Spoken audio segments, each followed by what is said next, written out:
Your champion for the 250 East, riding for Geico Honda, Chase Sexton.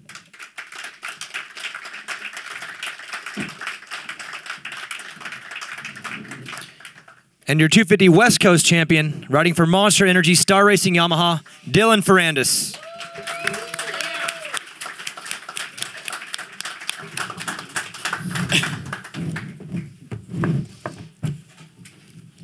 Congrats, guys. Chase, we talked on the podium. You told me that 4 years old was your first race. 19 years old now, so 15 years later, Supercross champion. How's it feel? Yeah, it feels super good. It hasn't really sunk in yet, but yeah, being only 19 years old and winning my first championship is unbelievable. And man, it was the longest 15+1 I've ever done. Track was gnarly, but to do this for myself and for the team feels awesome. Yeah, it couldn't have happened any better. Dylan, in that main event, you got out front. I'm assuming you were focusing on what you were doing, but at some point you had to know what happened. When was that moment, and what did it feel like?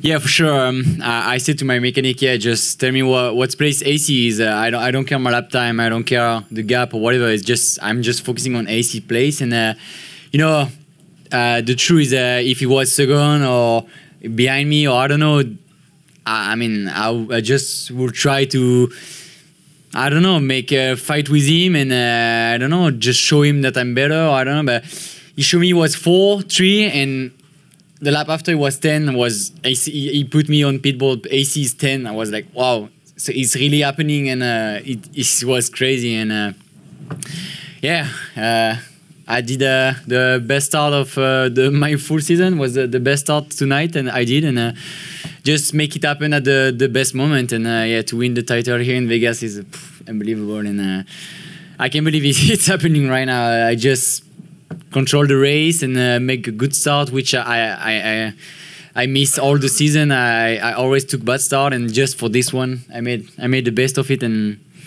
it's happening. So it's crazy. I'm just thankful, and just thank you all the industry in America to make I mean, they don't make me this dream come true, but they're part of it, because I always dreamed to race here, and now be champion is just unbelievable. Steve Iverson with Vital MX. For both of you, the track was really beat down. Were there any moments out there that got your attention? For me, definitely. I think I was 4th or 5th the whole moto, and just kind of yeah, it was super sketchy track, to be honest. The whoops were pretty gnarly, and I had a couple of close moments with my teammate. I was in a couple of hay bales out there. Adam crashed and jumped over him and a hay bale, and then there's a hay bale in the track early in the race. I was just like, just gotta keep focused, and it was definitely a long main event, but it's awesome feeling to finally get it done. Honestly, for me, I felt the track was okay, but the whoops was gnarly. That was crazy. I never rode whoops like this, even on a Yamaha track at the last day of the week. It's never been like this, and it was a little bit dangerous. Some whoops was a little bit dangerous, I won't say, but yeah, we had to be careful, and yeah, I have some crazy moment in whoops, but on the rest of the track I felt okay, but yeah, whoops was gnarly tonight. Dark Side from the Moto Expo show. So Dylan, was there a point throughout the day before the race started where you actually thought this could happen? No, honestly, no. All the week I was joking with my wife and GV, like, yeah, we go for second overall second overall championship this year. Like, cannot happening for me, and especially because AC take good start all year and me not, and every time he's in front and I have to push to come back, and at the end of the main it's always too late to fight with him. And yeah, we worked really hard with the team the last 2 weeks on start. I changed everything, my technique, the position, the bike. We changed everything for start, back to the base, because in Europe I was starting really good, and here a little bit bad. And yeah, we were focusing on start, and just make a good start, and yeah, start to think about it. But in my mind it was like, yeah, okay, I'm gonna finish the season on a high note with a win, and yeah, take a good bonus check, but yeah, finish second overall is okay. It's not too bad, but it's the way the season is for me. And when AC made a mistake and I was on the pit board, is outside top 10, I cannot believe it was just crazy though. So now all day we never, I mean, we always believe for sure till the last lap is done. We always believe, but I mean he was so strong all season, and me I was so up and down that it was difficult to imagine him made a mistake here, and he did it. So I was a little bit surprised, but yeah, it's racing, you know. It's never easy, even for me. It's never easy, and yeah, I just make it happen tonight. Chase, did you know where Justin was at any point? No, to be honest, I was just focusing on my race, and honestly, I was just trying to go forward as much as I possibly could, and but trying to stay out of the carnage too, not making anything too crazy and not making a dumb mistake. So, just trying to. It was kind of it was really hard to decide if it was a good move or a bad move to go for it, but. Yeah, I'm pretty proud of how I handled it, and no, I didn't really see where Justin was. Just kind of, I knew he wasn't in front of me, so that's all I cared about. Chase, Jason from RacerX. Chase, how did the day go? Microphone works for me. Sorry, no, shouldn't have said that. Practice was okay. Second practice was better. Were you working on things? Did you feel normal all day, or were you kind of stressed a little bit because it was a different situation than usual? Yeah, I was struggling a little bit in practice with the bike. And myself, to be honest, I wasn't putting laps together, and I felt like I was fast, put down some good laps, and just trying to best myself and just focus on myself. It was hard. To be honest, this whole week it was pretty stressful for me, and to be in this spot on in the last week is pretty gnarly. But yeah, I feel like I handled it well, and yeah, just the heat race really I think turned my night around. I felt really good, and to get that win in the heat race and take it in the main event, I knew I needed a good gate pick, and yeah, after that I kind of took some pressure off. I wasn't too nervous going into the main event, and got a decent start and just put it all together. So Chase, this is your second year in the class. Are you at all concerned about the eligibility? You're going to be out in 3 years, about moving to the 450 class. Have you thought about that at all? Yeah, I have thought about it a little bit. I'm not too nervous. I feel like my 450 skills are honestly better than the 250. As long as I do good next year and try and defend my championship and just focus on this next year before anything else happens. And as long as I do what I know I'm capable of, I'm not nervous at all. Does your 250 contract extend past next year? Yeah, it does. But yeah, I mean, you only get 1 year to defend the title, so pretty much no matter what, I'm out after next year. So it's, yeah, I don't know what else to say about that. What happens to the contract since you have it? Is it just null and void? Yeah, I mean, since we're a 250 team, I feel like it's, yeah, it's kind of voided after next year. I think it's kind of, yeah, we're a 250 team, not a 450 team. So hopefully just put another good year in next year and focus on myself and just do what I know I'm capable of.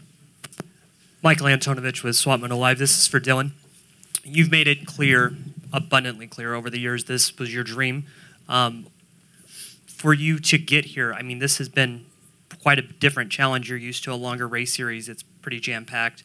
Did you have to attack this a different way? Did it completely throw you off that you only had really 3 races to make this happen after that one in Seattle? No, I always go on racing the same way. You know, with the experience from my GP time and my 2 seasons here, I know that what only counts is the main event. Is when there is points. That's no matter what is just this time counts. So I always try to don't look too much at the practice at the heat race, and then just try to really make it happen in the main. And that's what I try to do the full season. And yeah. I mean, after my first win at Seattle, we start to think about the championship. Yeah, I always try to race for win because before that I never win a race here in America. So in Supercross, so always try to chasing that win and try to win again. And yeah, we make we used to say with my trainer we count I don't know how to translate in English, but we count it after the show. You know, when the show is done, we pay the musician. I think it's like something like this. We translate. So yeah, that's what we used to say every time. So we just focus on the racing, and yeah, we make the count after. Similar question to what was asked to Chase. You have 1 year to defend. Does that change your career plan? Did you want to advance to the 450 class because you are a little bit older than some of your competition, or is it going to expedite things? Yeah, definitely. I already say to Kate McCarthy that I wanna do some race next year on 450 to show what I got, because my goal is to move 450 really soon. Now that I won this championship, I don't know. We need to see if something like did AP last year win Supercross and Motocross and moved straight to 450. I don't know if it's could be possible, but yeah, I'm really interested for it, because I want to race 450. I know it's tough. I don't know if I'm ready now, but yeah, if I think 1 more year on 250 could help. But like doing something like the West Coast on 250 and the East Coast on 450, something like that. I'm really interested to doing that, and yeah, we speak with the team and the 450 team and see what we can make. But yeah, anyway, next year will be probably my last year on 250. All right, guys, how do you celebrate the race or the championships and race win? And how do your teams feel about long Smoky burnouts with the bikes? For me, I'm not into the party scene, so I'm gonna probably go back and eat some ice cream. That's how I celebrate it. I don't know, to be honest. I haven't really thought about it. I was just focused on getting this race over with and stealing the deal. So yeah, I'm not really sure. I know I'm gonna eat a lot of ice cream. That's for sure. I was actually really sad because I blew up my engine after the finish line. I just keep the throttle open and close the eyes because I felt like I was dreaming, and yeah, I think the engine blew up, and I wanted to make a burn like all the champions do on in front of the podium, and the team said no, you can't. The engine is done, so I was pretty sad. But yeah, for sure, I will celebrate tonight because it's not every day you win a championship, and especially in my case, far from all my family and friends, and many of it make the travel to come for this final race, and yeah, it's been a while. I haven't partying with them, so for sure, I think I will go pretty hard tonight. I got the last question. Stéphane, lebigusa.com. On est entre nous. Ça fait quoi d'avoir des Américains chez eux? I should say in French or English? Go in French. No, I go English. So he say, how is it to beat American people on their home?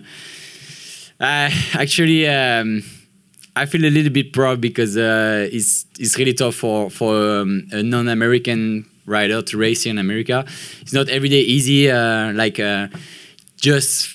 Just funny because yesterday I just got a really bad comment from a guy in the industry, a really important guy in the industry on my Instagram. Like he just put "Go AC" on my Instagram, really stupid. And yeah, sometimes American people can be a little bit hard, but I mean, I show every time my best, and I try to be a good rider, a safe rider. I never do dirty moves, so I think the people respect that, and I hope they respect that. And yeah, it's I'm a little bit proud to put my French name on the American list of champions.